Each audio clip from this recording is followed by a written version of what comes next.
Hello, everyone, and welcome to Season 3 of Ron Spomer Outdoors Podcast. Yes, we're into our third season now, and we really appreciate and want to thank all of you who sent in questions and corrections. We really enjoy this. Hope you're enjoying it too. And we would request that if you have any great ideas for interviews for the next season, we're starting to get a lot of interest from folks for the interviews that we've done with folks like Hiccup 45 and my old friend Scott Grange, trading hunting stories and such. So if you have ideas for people you would like to hear on Ron Spomer Outdoors Podcast, let us know and we'll see if we can't wrangle up an interview. Now we're going to have our usual complaints and corrections and some good questions today. And I want to start off with one here from someone initialed RKBA, and he's asking about a long-range precision rifle option. He says, Ron, I can't decide between the 7mm 08 Remington or the 6.5 PRC. Well, that one, a couple of good options there. I think I'm going to come down recommending the 6.5 PRC for you if you're interested in the easiest way to get your shots on target at long range. And the reason I say that is because the 6.5 PRC, shooting bullets that have pretty close to the same ballistics coefficient of the 7mm 08 bullets you could be shooting, the 6.5 will drive those about 200 feet per second faster. And that is going to give you an advantage in drop and deflections. So that is, I think, the easiest way to stay on target under varying conditions. But you also might want to consider longevity of your barrel because you've got a narrower diameter barrel with that 0.264 inch diameter bullet you're shooting through the 6.5 versus the 0.28 inch diameter bullet on the 28 caliber, the 7mm 08. You are going to be burning out your barrel a little sooner with the 6.5. And I think you're also having a little more powder in the back of that 6.5 bullet. So that's kind of the way it comes down. You're probably going to be looking at a 24 to 26 inch barrel, maybe even a 28 inch in either of those to really maximize your muzzle velocity. And that will help a lot. So, hey, your choice at this stage of the game. All right. Now this one from Michael. Come on, Ron, you know better than that. I think I'm getting chewed out again. The 223 Remington is not, emphasis is not, the same as the 5.56 NATO. It is a different cartridge, and you are dispensing false information by saying that it is. All right, chastised. Let's clear the air on this one a little bit because it just keeps popping up as a perennial question. The 223 Remington case cartridge, the whole business, and the 5.56 NATO have the same dimensions. Same rim diameter, same body, same head, same length, same shoulder. Everything is the same. But there is a significant difference that could get you into trouble if you intermix, especially if you try shooting the 5.56 in a 223. Here's the deal. The 223 was set up by Remington before the 5.56 was officially adopted by any militaries. So the 223 was the civilian version. And Remington figured, what do most civilians want a 22 caliber for? Well, they're going to be shooting rock chucks and long range varmints and such. So we're going to give them what was in that era, in the 60s, a popular bullet size, 50 grain, 55 grain, 45 grain. Maybe a 60 grain, but I don't remember any 60 grain bullets in the early 223s. Well, the military comes out and they're looking for whatever performance they need in warfare, and that calls for a heavier bullet, which has to be obviously a longer bullet. So when they chambered the AR style rifles, which of course weren't really the AR-15 rifle, this was the full military M16 thing, and they had to chamber that a little bit longer for those longer bullets. So here's where you get into trouble. You take a 5.56 with, say, a 70 grain bullet or some other long bullet, and you shove it into the chamber of a 223 Remington, which was probably throated for the shorter bullets, you could end up increasing pressures by either driving the neck and or the bullets into a tighter space in the chamber. Either the neck's going to maybe be intruding into the neck, throat area a little bit, or more likely, the bullet will simply be engaging the rifling back there. So that increases your pressures at launch. In addition, a lot of folks will say the military brass is a lot heavier or thicker, so it can withstand more pressures. I don't know if that's valid because every manufacturer changes his brass qualities a little bit differently from others. So some of them are a little bit more malleable. And also the internal dimensions change from brand to brand. That's why hand loaders are always taught to be consistent in what they are loading. If you're working with Remington brass or Winchester or Lapua or Norma, stick with that brass for all of your loads. Don't go willy-nilly changing from one to the other because it could change your pressures based on the volume internally. Even though the external dimensions are the same, the internals could change. So the safest way to look at this is to say, okay, yes, dimensionally, the 223 and the 556 are the same. Internally, they could be significantly different or at least a little bit different. But the big problem is those longer bullets, and you don't want to be shooting the 556 in the 223 chambered rifles. You could easily get away with 223 in the 556. Might not be as accurate because the bullets are going to be shorter and jumping a lot farther. But most guys with 556 and fast twist barrels are successfully shooting the lighter, faster bullets through those from a 223. It's not as much of a problem, and certainly is not a pressure problem as it is the other way around. So let's stick to that. 223 should not be fired with 556 ammunition unless you're custom loading things, and we're not going to get into that because you've got to pay attention to all sorts of dimensions there. All right, justified there, Michael. You got me. Appreciate the correction, and I hope this straightens things out for folks who are listening. All right, now here's one of my patrons, Super Oblivion Bread. What a name, huh? And he asked something about the 22 Winchester Magnum. We don't get a lot of questions on that one, but quite a few folks are interested in it and always wonder about it in the 22 long rifle. And same here with Super. And he says, hey, what are your thoughts on the 22 Magnum? I have a very accurate rifle chambered 22 Win Mag, and I love it. But for game like squirrels, well, everything I've read and experienced seemingly indicates the 22 Mag is too hot for squirrel. A hunter is better served by the quieter and cheaper 22 long rifle or even a 20 gauge shotgun.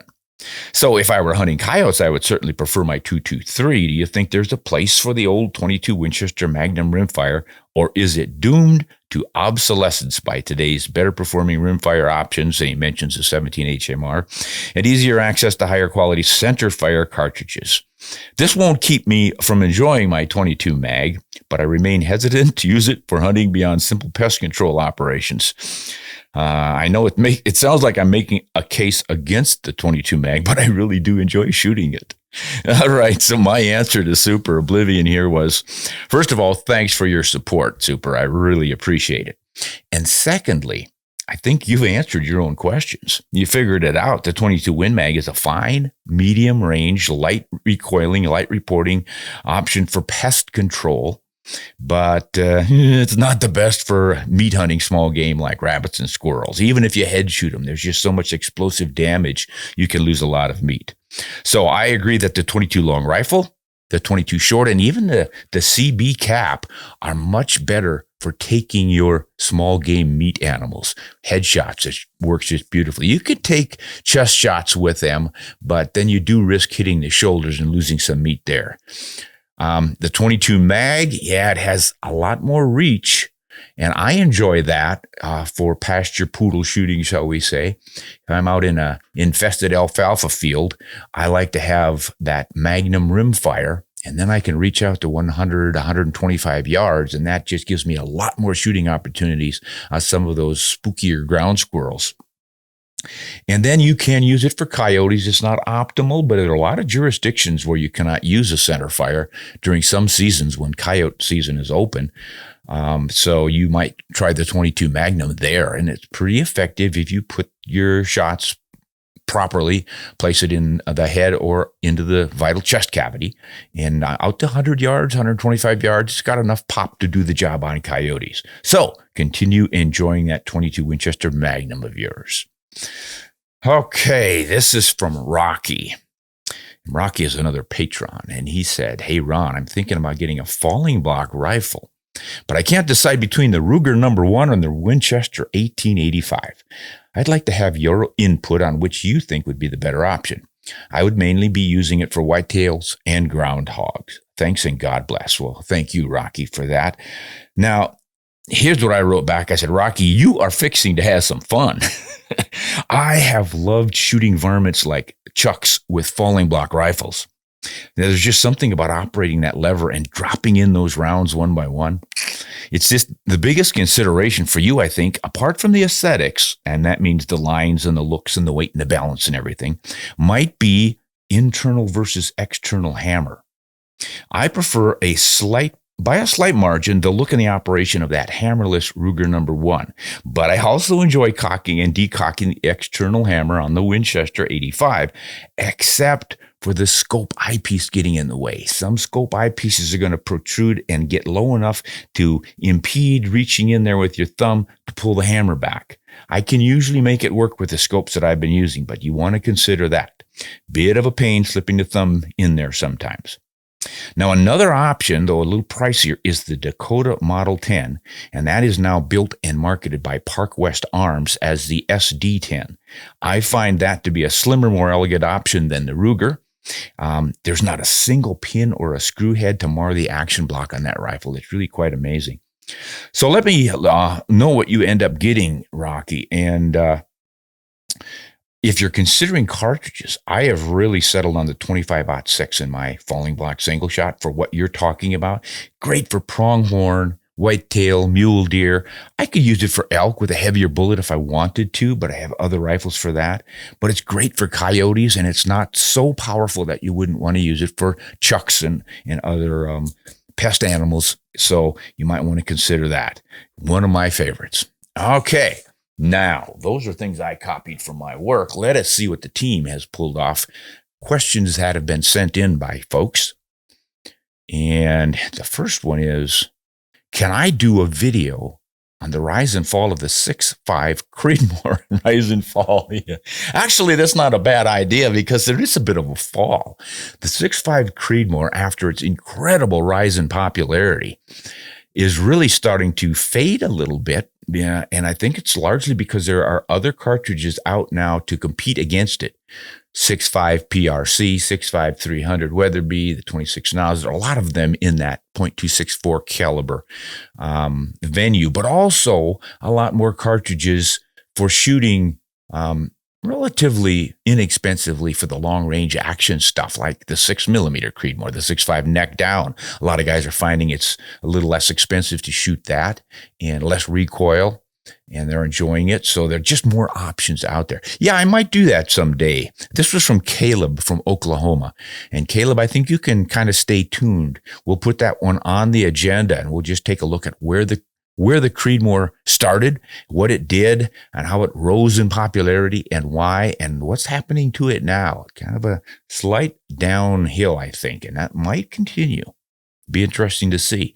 All right, here from San Antonio, Nick has a question. Hey, have you heard when a Remington 700 Alpha 1 rifle should be available? I've asked a lot of places in San Antonio, near where I am, and nobody seems to know anything about when it will be available. And by golly, I'm one of them because I don't know either. It was about a year ago when I saw some prototypes, and I talked with the president of the company and the head of the manufacturing plant, and they thought they were going to have them ready to go fairly quickly. And I have seen them advertised. So I would imagine they would be coming online fairly quickly. Had I seen this question before, I could have done a little research for you and called around. I might do that after the show, and then the next time this pops up, I'll be better in the know. But I think it's worth looking at and for, because I was pretty impressed with what they were doing and saying about how they were going to improve that Model 700. And as most people know, the Remington 700 during the 70s and 80s especially, and then pretty well into the 90s, was the medium-priced, accurate, dependable, bolt-action rifle in the United States. They seem to really control the market. But then they started having some quality issues, and then Remington went through all these different CEOs and managers and whatnot, and they kind of lost their way. And I think the manufacturing started to suffer, and the quality and the tolerances and stuff. But now, under this new management, they're trying to really improve all that stuff. So what they did was a lot of surveys of folks, found out what they didn't like about the recent Model 700s, mostly a tolerances and a quality issue. And they ramped those up and improved the tolerances, and then made a few pretty significant improvements to the actual rifle's construction and the metallurgy of it, increased the twist rates of the barrels and a lot more consistency there, and some pretty exciting stuff. And they called it the Alpha 1. They figured it was enough of an improvement and a difference in that Model 700. But it's basically the 700 action with better trigger, better barrel, and better metals and all sorts of great stuff. So I think it's worth looking for. So hang in there. Wouldn't hurt to just try to give Remington itself a call or an email and just see what they can tell you. It'd be fun to see how they'll shoot. The prototypes that I was shooting were just fine. I mean, they worked great. They were extremely accurate, easy to shoot. I think it's got a lot of potential. All right, this is John from Michigan. What is going on with the supply of hunting rifles? I've been waiting for a Tikka rifle for months. Not one dealer has an answer. The stores are loaded with 6.5 Creedmoors. The caliber is a fad. Well, there you go, Caleb. This guy doesn't seem to think the 6.5 Creedmoor is falling anywhere. I tell you what, John, the supply of hunting rifles issue, I think, is just tied up with all the rest of our problems we're having with supply and demand these days. You go back to about 6 months ago with all the ships tied up in the ports and they couldn't get in, and manufacturing is down. People were sick with COVID and government shut stuff down. And I mean, it just made a mess. And I think manufacturers are still trying to recover from that. And then there's the loss of workers. A lot of manufacturers are having trouble getting people to work for them. It's crazy, but boy, that's all I can think. I don't have any inside information other than I think what everybody else knows about our current economy. It's kind of got to be the problem, from computers and phones to automobiles to you name it. But I heard from someone else last week who said that he saw a lot of Tikka rifles in his retail stores. So it might be a local issue for you too. But it sounds like you're doing your research here. You're talking to all your dealers. Can't seem to find them. I don't know what to say. I think it's definitely increasing the market on used rifles. So, hey, good luck finding something. And that goes for everyone out there. It sounds like if you find something that's what you like or close to it, you better pick it up.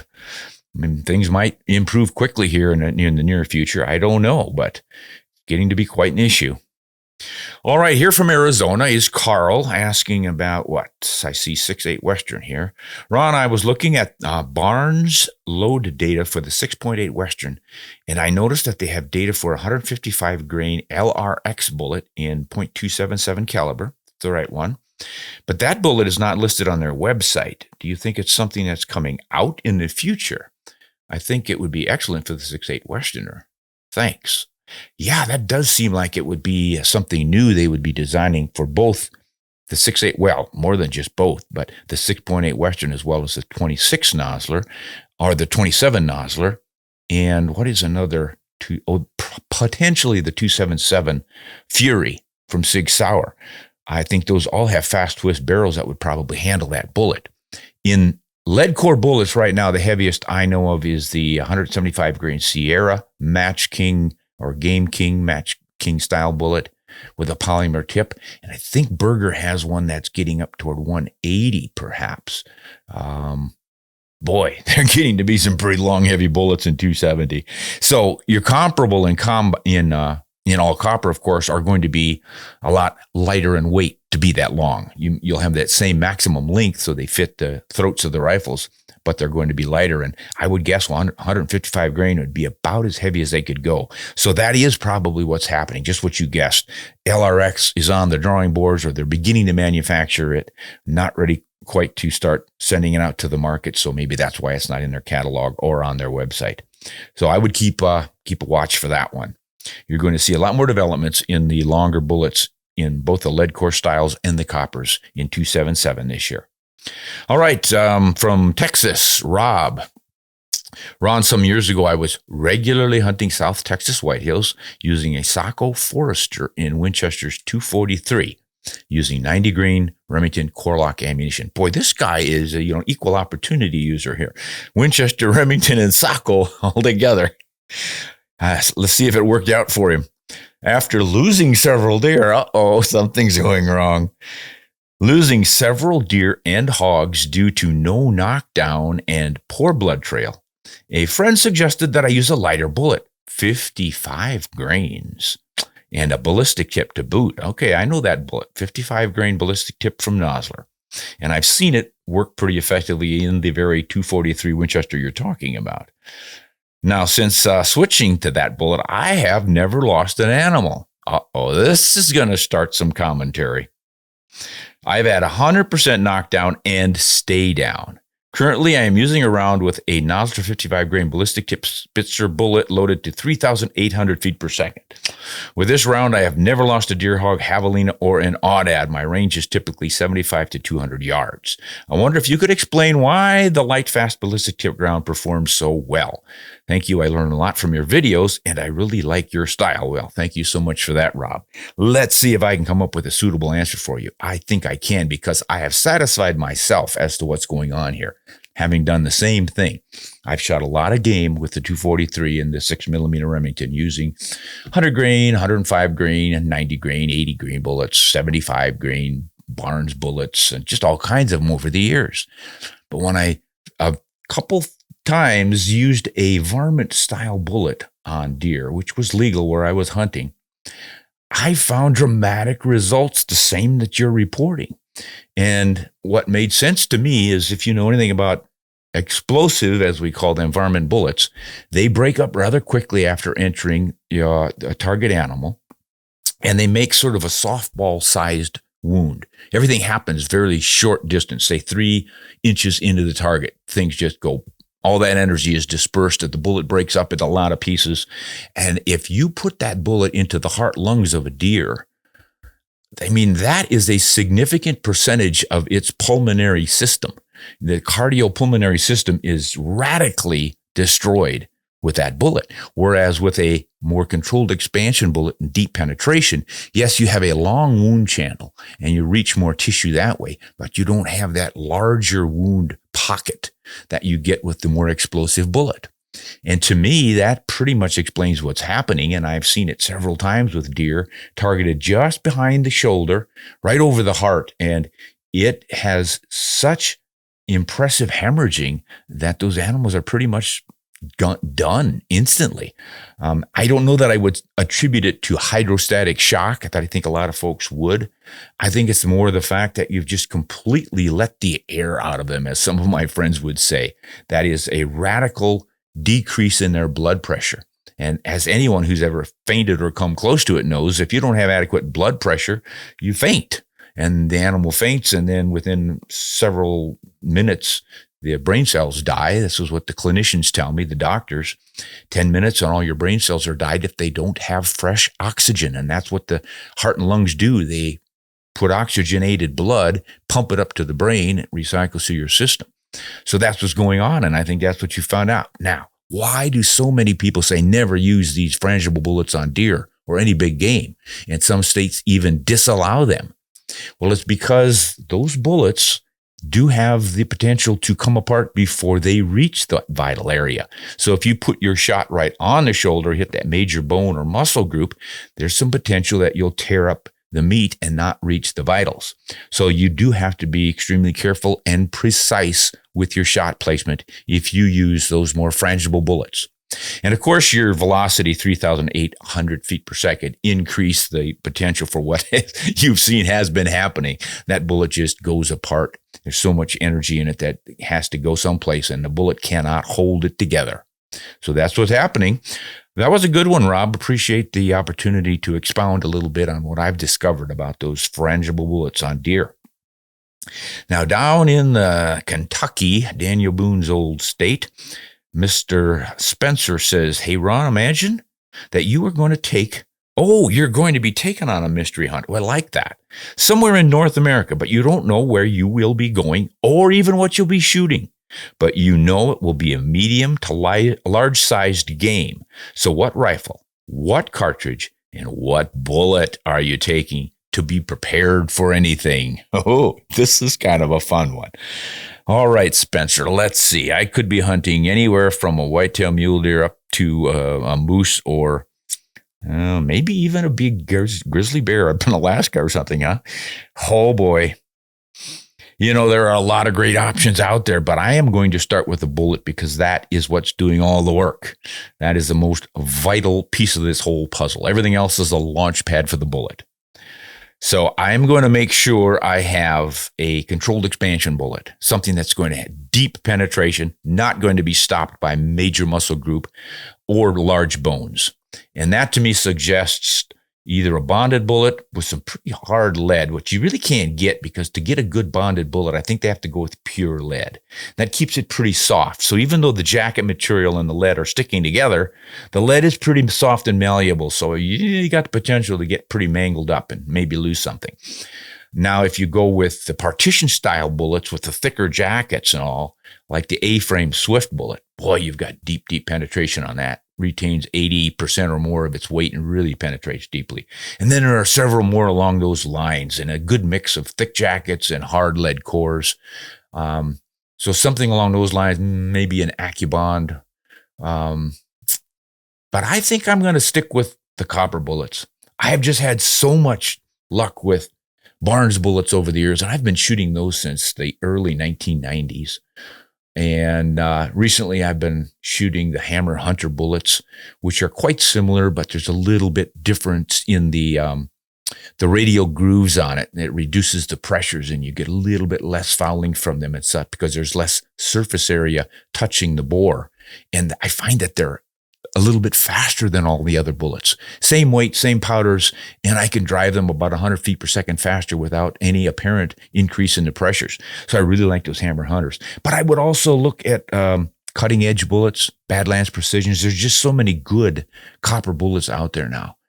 So I'm going to go with a copper bullet, hollow nose, petals expanding, twirling, all that good stuff. Now I got to stick it on top of a cartridge full of powder, don't I?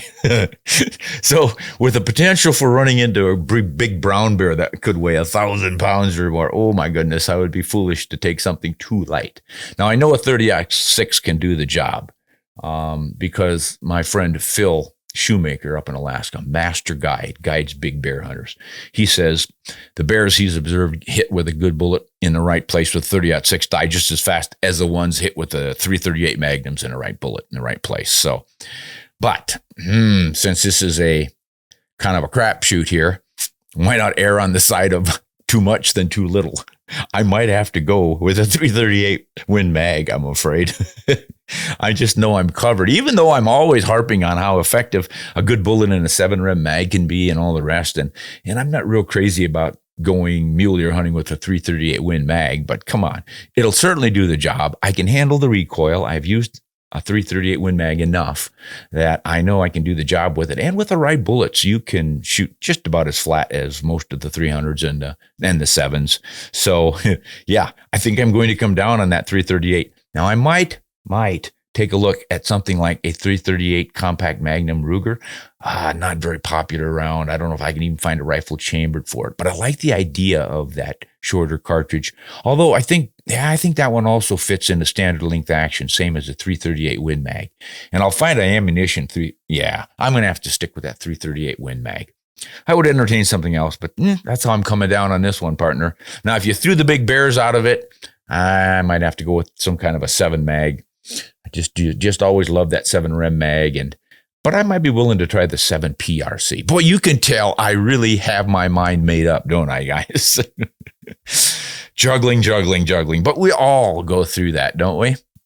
Everybody has to decide, and it takes just a lot of study. And that's a big part of the fun. Studying the ballistic tables and considering different options and what might happen and what if a bear attacks and what kind of a bullet you need for that. And man, it just all ties together to keep you busy until the next hunting season rolls around. All right, now we're hearing from Illinois on this one. Dave in Illinois says, I have a P.O. Ackley 17223 Ackley Improved. Well, there's one you don't see every day. It has a Sako L461 action. I cannot find any information on the website. I'm not sure which website you're talking about here, Dave. I was told by someone who used to work for P.O. Ackley that he hasn't made a set of dies for that gun since 1955. Well, he's been dead for many, many years. And that it is one of 5 made. Wow.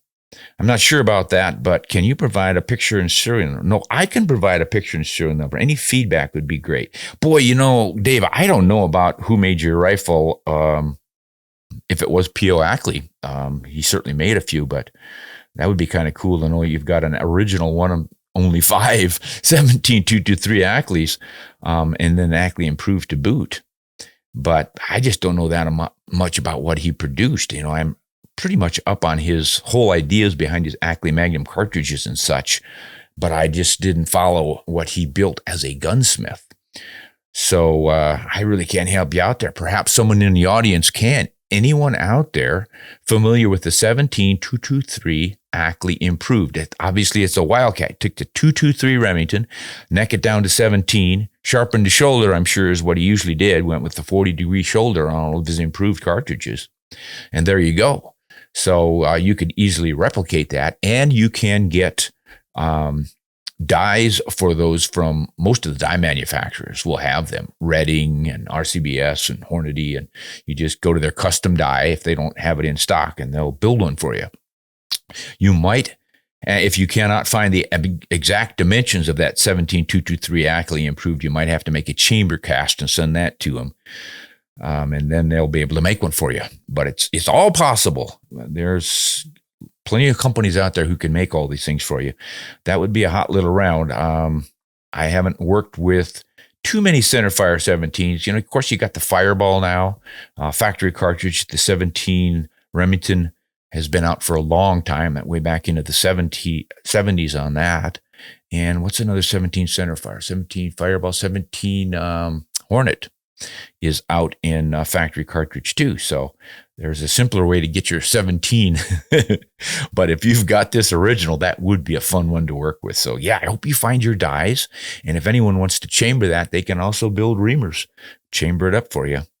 Be a fun little inexpensive rifle to shoot if you're a hand loader. You're not going to find any factory loads for it.